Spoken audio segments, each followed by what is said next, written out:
Hi everyone, welcome to channel. నేను మీ anchor Saritha. ఈరోజు మనతో పాటు వాస్తు పండితులు, అస్ట్రాలజీ శ్రీ శివప్రసాద్ గురూజీ గారు ఉన్నారు. ఆయనతో మాట్లాడతాం. నమస్తే గురూజీ. ఆశీర్వచనం తల్లి. మరి ఈ నెల ఇంకా మే అయితే స్టార్ట్ అయిపోతుంది మనకి ఇంకో 2-3 రోజుల్లో. కాబట్టి ఈ నెల ఏ రాశి వరకు ఎలా ఉంది మనం ఒక్కొక్కటిగా మాట్లాడుకుందాం. ప్రధానంగా అంటే ఒకవేళ వాళ్ళకి ఆ రాశి నుంచి ఏమైనా ఇబ్బందులు ఉంటే తగు చర్యలు కూడా మీరు మాకు వివరించండి.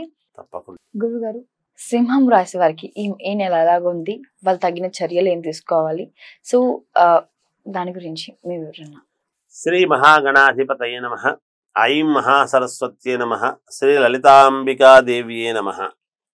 సింహరాశి వారికి ఈ మే నెల అంతా కూడా ఎలా ఉంటుంది అంటే అద్భుతముగా ఉంది అని తెలియజేస్తున్నాను. చాలా అనుకూలవంతమైనటువంటి ఫలితాలు ఉన్నాయి. వీళ్ళ మాటకు విలువ పెరుగుతుంది, మాటకు ప్రాధాన్యతనిస్తారు, నలుగురు గౌరవిస్తారు వీళ్ళను.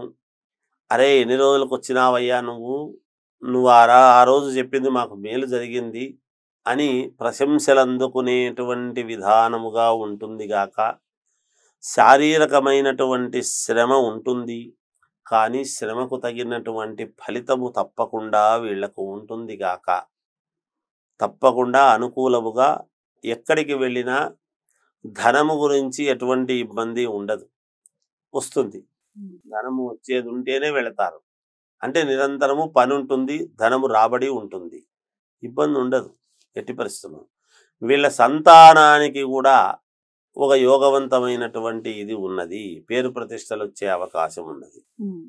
అందరినీ ఆనందముగా ఆత్మీయంగా ఉండాలి, కలిగలుపుగా అని కోరుకునేటువంటి తత్వములో ఉండేటువంటి వాళ్ళు కనుక ఈ మాసములో నెలాఖరులో చిన్న మనఃక్లేశం అనేటువంటిది కలగవచ్చును. అయిన వాళ్ళ వల్లనే చిన్న ఇబ్బంది అనేటువంటిది కలగవచ్చు. దానివల్ల తద్వారా మనస్సు బాధపడి నేను మంచి చేసినా వీళ్ళు ఎందుకో గుర్తించలేదు ఏమో అనేటువంటి భావనతో వీళ్ళు అనుకోవడం జరుగుతుంది గాక. అవన్నీ మనస్సులో పెట్టుకోకుండా ఎవరి జీవితం వాళ్ళది అనుకున్నట్టుగా గనక వీళ్ళు ముందుకు వెళ్ళారు అంటే తప్పకుండా విజయము వీళ్ళ వెంటే ఉండి తీరుతుంది గాక. విద్యార్థులకు చాలా బాగుంది. వ్యాపారాలు చేసుకునేటువంటి వాళ్లకు మంచి లాభసాటిగానే ఉన్నది గాక.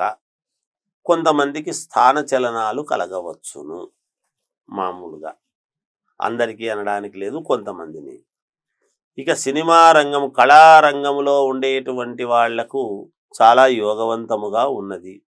రాజకీయాలలో ఉండేటువంటి వాళ్లకు కూడా ఖచ్చితంగా వీళ్ళు రాజ్యాధికారాన్ని పొందబోతున్నారు అనేటువంటి విషయాన్ని మనము చెప్పవచ్చును ఈ రాశి వాళ్లకు.